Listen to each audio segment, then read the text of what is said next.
This is Hino's Sport, bringing you that heat and that fire. We keeping the foot on the what? On the next. We keeping the foot on the what? On the next. And like the Tibetan mastiff that I am, I'm applying what? Unlimited pressure. Because pressure does what? It bursts its pipes. Now let's get on to the video. The two biggest ducks in boxing. Cinnamon Alvarez and AARP retirement Pac-Man style. Let me say it again. Cinnamon Alvarez and AARP retirement Pac-Man style. Who wants to see Canelo in Triple G3? Hold up, raise your hands. I just want to know. Even the Mexican community fan base said they don't want to see Canelo versus Triple G3. See, this is the stuff that I was talking about. This is what the Charlos was talking about when they went on the soliloquy that they did. This is what Hino's Sport was talking about when he said the double standards that's associated with boxing. We all know Triple G is way past his prime. Why do we want to see Cinnamon Alvarez fight the likes of Triple G? You know why? Because he tried to punk Caleb Plant and try to fight him last minute. Caleb Plant was like, we ain't having that bullshit. He tried to punk Caleb Smith and try to fight him last minute. Caleb Smith said, we ain't having that bullshit. You see what I'm saying? He sat here and basically Oscar De La Hoya lowballed Jamal Charlo. We ain't having that bullshit. Because everybody knows that's the super fight of the ages at the middleweight division. He tried to sit here and say, via Oscar De La Hoya, Demetrius Andrade's too boring. Something is not adding up here, y'all. There's a science here that's not making sense.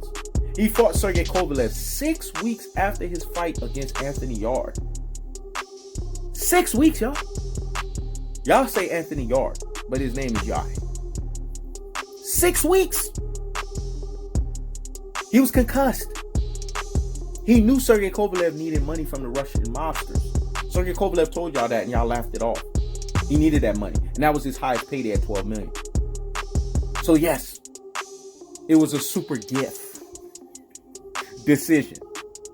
Because he fought a guy that wasn't even 100%. Caleb Plant was alluding to this. This guy doesn't even give you the appropriate 9 weeks for a training camp. But he wants to fight you last minute. What is up with this, man? He tried this fuck shit on BJ Saunders, and I'm glad BJ Saunders woke up to the bullshit. This is what I'm talking about.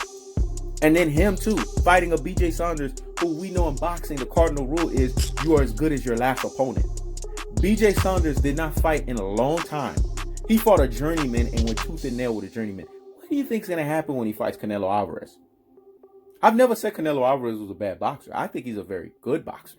I just don't think he's fucking great. Because greatness requires heavyweight lifting. The 160-pound division is a transitional division in boxing. This is the middleweight division. This is a division that Marvin Hagler made famous. This is a division that Roy Jones Jr. made famous. This is a division that Bernard Hopkins made famous. And soon, Errol, The Truth, Spence is going to make it famous. Because for some reason, Canelo Alvarez doesn't want to make it famous. And you know what's even sad? One of the co-owners of Golden Boy Promotions, i.e. Bernard Hopkins, is sitting there shaking his fucking head like, what is this Cinnamon Alvarez cherry picking gift decision? Judges in the pocket, guys gonna actually do some heavyweight lifting and fight some real opponents. Let me say it again. What is this cherry picking gift decision? Judge in the pocket, cherry picker is going to actually fight real opponents and do some heavyweight lifting. Everyone knows the fight at the middleweight division is Canelo Alvarez versus Jamal Charlo. Why is the boxing community fan base not keeping that same energy? Everyone knows that the fight in boxing, if it's not Jamal Charlo, the next one would be Canelo versus Demetrius Andrade. Why is he not fighting these guys? If he wants to prove his lording over and domination of the middleweight division, which is a transitional division in boxing, it's one of the pristine divisions in boxing. Anyone that knows boxing, anyone that's using a true boxing eye test knows this. This is why Canelo Alvarez will never be respected in the annals of the pantheon of greatness as it's associated with the sweet science. Because he's not willing to take the risk. And I don't think it's not because he's not good enough. It's because he doesn't believe he's good enough. Woo, what I said was so deep and profound. Look, let me let that marinate in the corpus callosum and in the cerebellum. Hear me? Hear me? Wow. It's not because he doesn't think that it's not because he's not good enough. It's because he doesn't think that he's good enough, which that tells you scarcity mindset. That's why he's Cinnamon Alvarez. Because he's not stepping into the ring with the likes of a Jamal Charlo. Ducking a Jamal Charlo for years and having Jamal Charlo clean up what you can't even clean up and go after the Sergey Derevyanchenko's and go after the David Benavidez and go after all these guys that you're supposedly supposed to go after, that's sad. So this right here tells me this right here is one of the two biggest damn ducks in boxing. Until Canelo Alvarez takes off the cinnamon draws, that's right, I said it. Until he takes off the cinnamon draws and actually sits here and does some heavyweight lifting and fight Jamal Charlo and fight Demetrius Andrade, we can't take him serious. Now let's get on to Manny Pacquiao, the second or the other 1B variation of the biggest duck in boxing. This guy ducked Errol the True Spence not but 4 times. Let me say it again. Not but 4 times. Manny Pacquiao ducked Errol the True Spence. This is very clear. The first duck, as I'm going to recap this thing, was when Errol the True Spence called his ass into the ring. He wanted no parts of that. He didn't want no damn free smoke. He basically acted like, damn, this is the second iteration of Floyd Mayweather, but from a more bulldozing and steamrolling fashion. Let me say it again.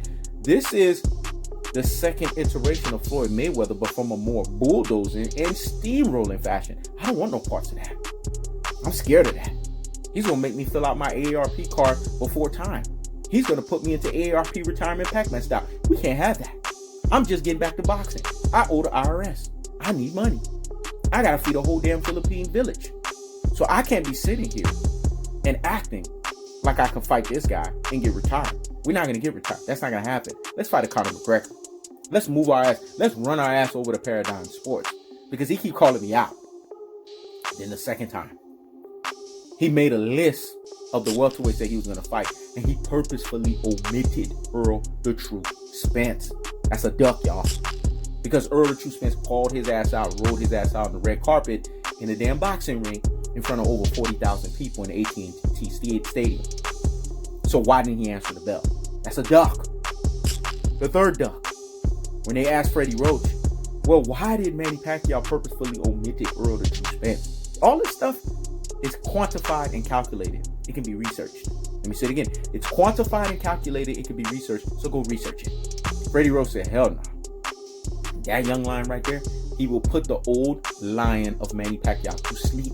Let me say it again. That's Freddie Roach's terminology. That young lion right there, he will put that old lion, Manny Pacquiao, to sleep.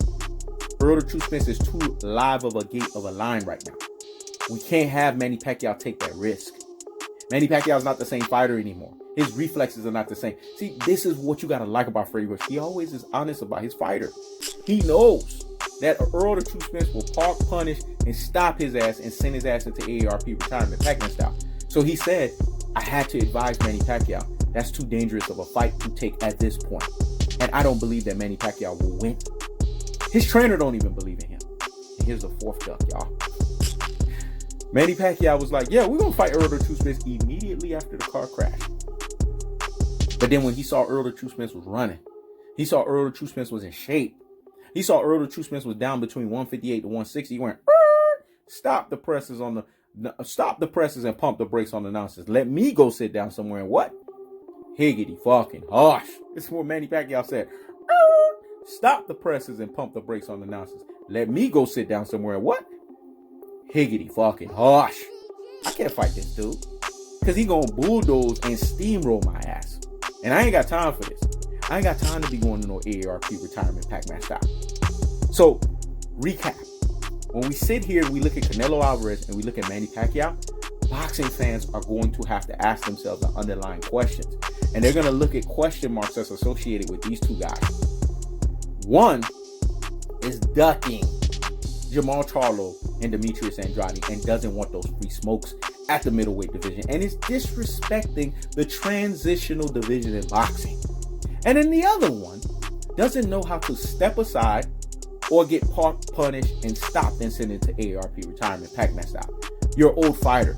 You have a super belt. This is all about being undisputed at 147.